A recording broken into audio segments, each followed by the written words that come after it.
아모스서. 아모스는 목자이며 무화과 나무를 기르던 농부로서 북이스라엘과 남유다 사이의 국경 바로 근처에 살았습니다. 북이스라엘은 독립한 지 약 150년이 되었고 당시는 열왕기상 12장에 기록된 대로 성공적인 군사 지도자였던 여로보암 2세가 다스리던 때죠. 그는 많은 전투에서 이겨 이스라엘의 영토를 넓히고 막대한 부를 형성했지만 선지자들이 볼 때 가장 나쁜 왕 중 한 명이었습니다. 그의 부요함은 무관심을 낳았고 가나안의 우상신들을 숭배하게 허락했으며 그 결과 불의와 가난한 자에 대한 억압을 불러왔습니다. 이제 아모스는 더 이상 참을 수 없는 지경에 이르렀습니다. 그는 하나님께서 자신에게 큰 성전이 있는 북쪽의 주요 도시 베델로 가서 백성들에게 하나님의 말씀을 선포하라고 명하시는 걸 느꼈습니다. 이 책은 아모스의 설교와 시들 그리고 수년간 받은 환상을 모은 것으로서 북왕국 사람들에게 하나님의 말씀을 전하기 위해 후대에 엮은 것인데 오늘날 우리에게도 필요한 내용입니다. 이 책은 꽤 명확한 구조로 되어 있는데요. 1장과 2장은 열방과 이스라엘을 향한 내용이며 3장부터 6장은 이스라엘 백성과 지도자들을 향한 아모스의 메시지가 담긴 시 모음집입니다. 7장부터 9장은 이스라엘에 다가올 심판에 관해 아모스가 본 환상들을 기술하고 있습니다. 그럼 자세히 살펴보죠. 이 책은 이스라엘 이웃나라들의 폭력과 불의를 비난하는 내용의 짧은 시들로 시작합니다. 그런데 이게 이상한 것은 책의 서두에서 아모스가 이스라엘에 대해 말하겠다고 했기 때문인데요. 어쨌든 어떻게 전개되는지 살펴보죠. 아모스가 이웃나라들을 언급할 때 지도를 확인해보면 아모스가 일종의 원을 그리고 있다는 것을 볼 수 있는데 이 원이 완성되면 이스라엘이 중심에 놓이죠. 마치 십자선 위의 표적처럼요. 그리고 아모스는 이스라엘을 비난하는 시를 쏟아내는데 이는 다른 어느 나라에 대한 비난보다 3배는 길고 강렬했으며 내용은 부유한 자들이 가난한 자들을 억압하고 그 땅에 불의를 가져온 것에 대한 것이었습니다. 특히 부자들은 빚을 진 가난한 자들을 노예로 팔았는데 가난한 자들은 어떤 법적인 권리도 보장받지 못했죠. 아모스는 묻습니다. 너희가 한때 이집트에서 노예로 지내며 불의한 취급을 받았던 백성이 맞느냐? 억압과 노예 생활로부터 구원받은 백성이 아니더냐? 이제 잔치는 끝났다. 아모스는 말합니다. 하나님이 더 이상 참지 않으실 것이다. 그 이유는 다음 부분의 서두에 나타나는데요. 하나님은 이스라엘에게 내가 땅의 모든 족속 가운데 너희를 선택했다고 말씀하십니다.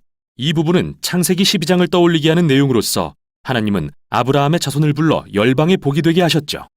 그래서 하나님은 이것이 내가 너희의 모든 죄에 대해 너희를 벌하는 이유라고 하십니다. 이스라엘은 막중한 소명을 받았고 그에 따른 막중한 책임을 져야 했습니다. 따라서 그들의 죄와 반역은 막중한 결과를 초래합니다. 이 부분은 아모스의 시 모음집으로서 거듭 반복되는 몇 가지 핵심 주제를 발견할 수 있습니다. 첫째, 그는 끊임없이 이스라엘의 부유층과 종교 지도자들의 위선을 드러내는데요. 그는 그들이 얼마나 충실하게 종교적 모임에 참석하고 번제와 화목제를 드리면서 가난한 자들과 정의는 무시하는지 묘사하고 그 모든 게 가짜이며 하나님은 그들의 예배를 싫어하신다고 말합니다. 그들의 백성들을 대하는 태도와 상반되기 때문이죠. 하나님은 그분과 진정한 관계를 가질 때 다른 사람과의 관계도 변화된다고 하십니다. 아모스가 말하는 진정한 예배란 정의를 물같이, 공의를 마르지 않는 강같이 흐르게 하는 것입니다. 이 두 단어는 아모스뿐만 아니라 모든 선지자들에게 매우 중요한 단어입니다. 먼저 공의 또는 히브리어 체다카란 오름의 기준 그리고 사회적 신분의 차이와 무관한 사람들 사이의 동등한 관계를 가리킵니다. 다음으로 정의 또는 히브리어 미쉬파트란 불의를 바로잡고 공의를 구현해내는 구체적인 행위를 가리킵니다. 이 두 단어는 마치 마른 강바닥이 세찬 물줄기로 채워지듯 언약 백성의 삶에 스며들어야 합니다. 다음 주제는 이스라엘의 우상숭배에 대한 아모스의 반복되는 질책입니다. 기억해보세요. 북왕국의 왕은 남유다와 분열될 때 예루살렘의 솔로몬 성전을 견제하기 위해 새롭게 두 성전을 세우고 열왕기상 12장에 기록되었듯 각 성전에 금송아지를 세웠습니다. 그 후 이스라엘에는 우상이 더 많아졌습니다. 성과 풍요, 전쟁을 주관하는 신들을 숭배하게 되었죠.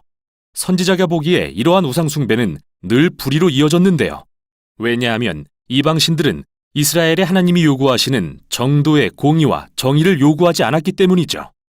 말할 필요도 없이 이 신들은 도덕적으로 타락해 있었고요. 그러나 이스라엘의 하나님은 다르셔서 나를 찾으라, 그러면 살 것이다 라고 말씀하시고 나서 바로 후에 선을 구하고 악을 구하지 말아라, 그러면 너희가 살 것이다 라고 하실 수 있는 분입니다. 따라서 창조주 하나님을 참으로 예배한다는 것은 곧 선을 행하는 것입니다. 기꺼이, 정의롭게 말이죠.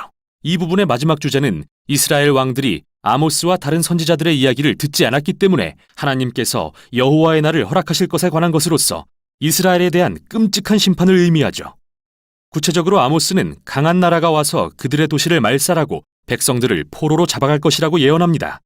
우리는 그의 예언이 성취됐다는 걸 알고 있죠. 약 40년 후 아수르 제국의 습격으로 아모스의 예언이 현실이 되었으니까요.